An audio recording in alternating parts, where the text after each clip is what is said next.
Hello and welcome to Network East. This week, Kishore Kumar, one of India's most versatile performers, died at the age of 58. We'll be paying tribute to the man and his work later. London has always been the traditional destination for runaways, but once they get to the capital, the going can be very hard. So they turn for help to voluntary agencies who offer advice and temporary accommodation.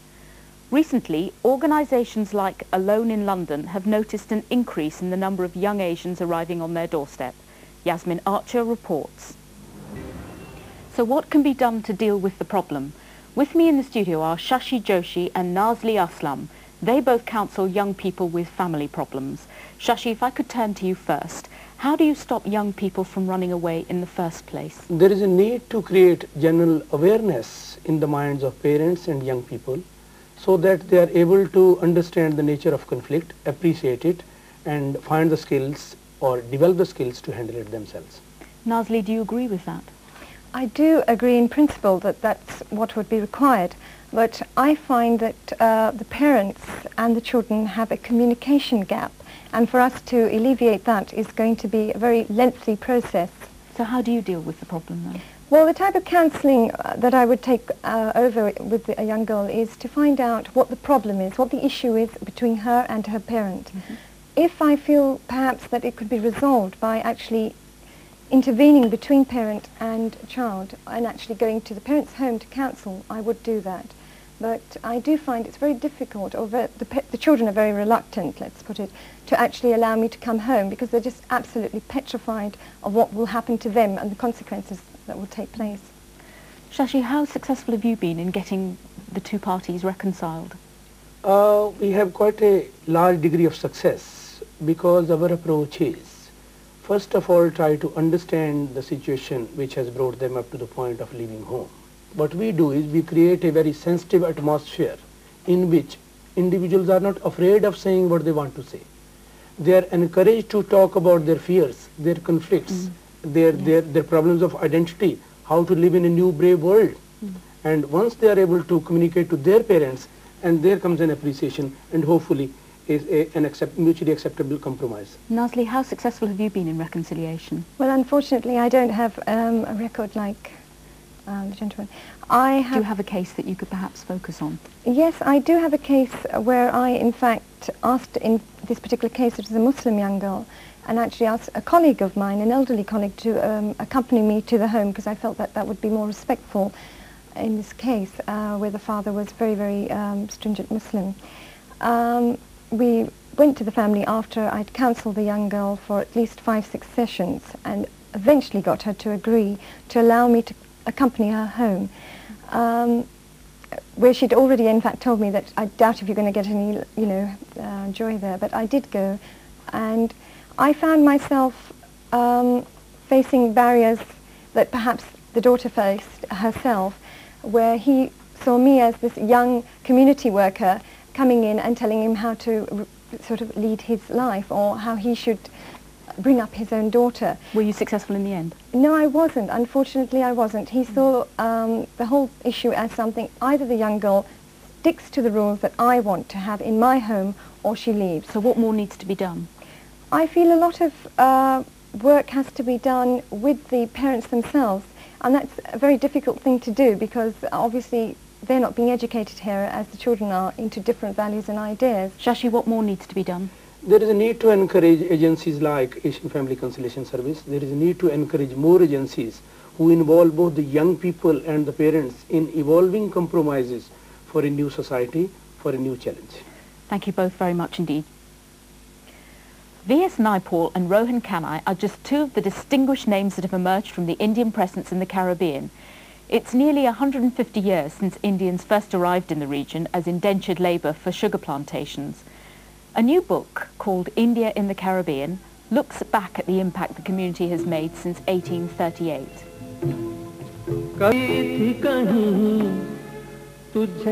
One of the editors of India in the Caribbean is David Dabadine, a lecturer in Caribbean Studies and himself an Indian from Guyana.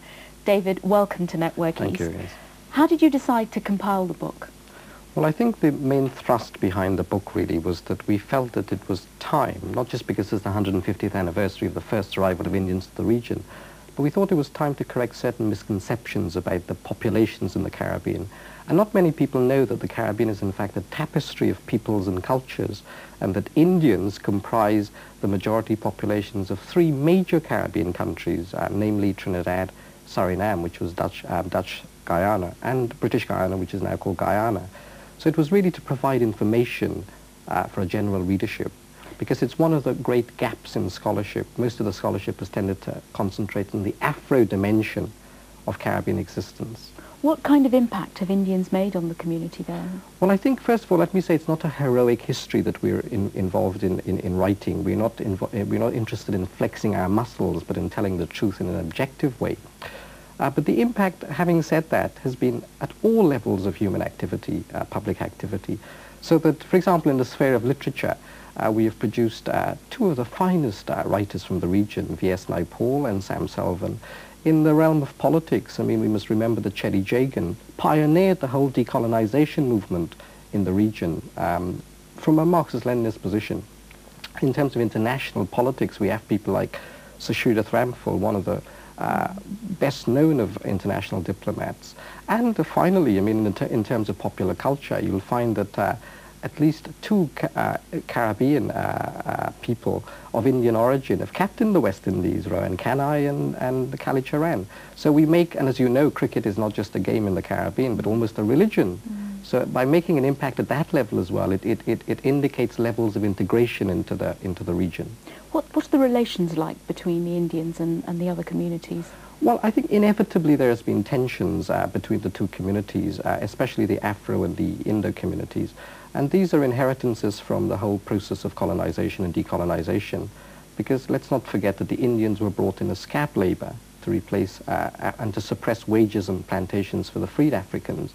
And this pattern of mutual distrust and suspicion has permeated all aspects of society and continues today in a very strong way, so that racial division is one of the major problems that we have. One of the things that this book says is that unless in the Caribbean, in Trinidad and Guyana, we find ways of sharing power between all the ethnic communities, minority communities and majority communities, we will be doomed to a kind of a moral and economic backwardness, and almost doomed to a third world, perpetual third world status. Have your perceptions changed now that after you've written the book from what they were like before? Personally, yes. I think that one of the great experiences that I've had in putting together this book is that I no longer feel isolated or fragmented. I no longer feel an Indo-Guyanese, but I know now about the populations in Suriname, in Trinidad, in Jamaica, in St. Lucia, in Grenada, etc. So I have a greater sense of community. And so therefore I no longer feel isolated or vulnerable in terms of ethnic minority definitions. There are essays in there which sort of have a historical perspective, and then there's an analytical and then statistical even. And then towards the end of the book you put in some poems. Why did you do it that way? I don't really think that scholarship, the tools of scholarship, which tend to be objective, are sufficient to recover a sense of history. I think that really one has to approach history and ancestral values. One can penetrate into those values through the poetic sensibility. I think one has to recover this ancestral sense emotionally and instinctually. And only poetry, it seems to me, like music, have the power to actually recover this experience. And for this reason we end up with a collection of poems and short stories which try to encapsulate the whole history from 1838 to today. And one of the poems in particular, called Kuli Mother, which although it's about a mother and son relationship, it really, an Indian mother and son, it's really meant to represent, it really meant to act as a metaphor of the Caribbean experience. And it tells of the qualities of endurance, survival, and ultimate triumph, which it seems to me are the qualities of Indian experience in the Caribbean. Kuli Mother. Jasmati live in Brockdong hut big like batter shoe box. Beat clothes, weed yard, chop wood, feed fowl for this body and that body and every blasted body. Fetch water, all day fetch water like if the whole slow-flowing Kanji River God create just for she one own bucket. Till she foot bottom crack and she hand cut up, and curse swarm from she mouth like red ants, and she cough blood on the ground but mash it in. because Jasmati heart hard, she mind set hard, to hustle save she one slow penny, because one dutty make dam cross the Kanji, and she son Harry Lal got to go to school in Georgetown, must wear clean starch pants so they go laugh at he, strap leather on he foot, and he must read book, learn talk proper, take exam, go to England University, not turn out like he rum sucker chamar dadi.